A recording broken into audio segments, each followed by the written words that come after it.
Tories want you to vote for them on May the 6th, but the fact of the matter is they'd rather you did not get the chance to vote at all.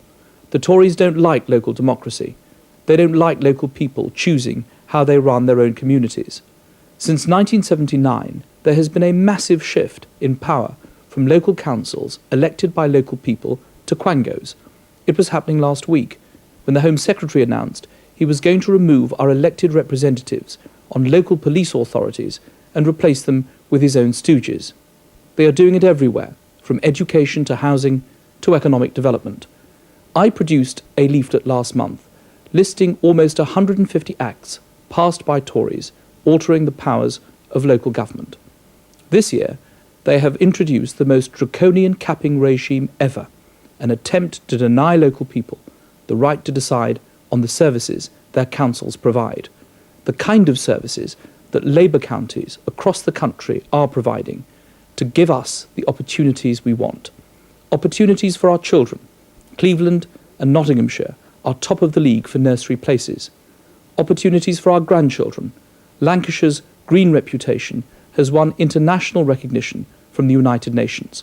Opportunities for our grandparents. Humberside provides free home helps for over 16,000 elderly people. And less opportunities for criminals. Nottinghamshire's police authority has won 2 new police stations in 3 years. But most of all, Labour counties are building opportunities to escape recession.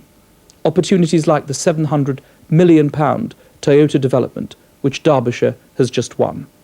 John Major tells us that Labour councils will charge more in council tax to pay for it all. Wrong. 2 independent surveys have proved that Labour counties' average council tax will be £6 lower than the Tories and £12 lower than the Liberal Democrats. Labour believes in giving you more and taxing you less, which is not a philosophy familiar to John Major or Norman Lamont. Why else would they break most of their election pledges just 1 year on and hit us in the depth of recession with the biggest tax demand in history? A tax hike will not end this recession. What we need is investment to boost confidence, build for the future, and slash the £27 billion cost of the dole queues. Major and Lamont are not short on bankrupt ideologies and bankrupt promises. If they keep going, they may well have a bankrupt country to go with them.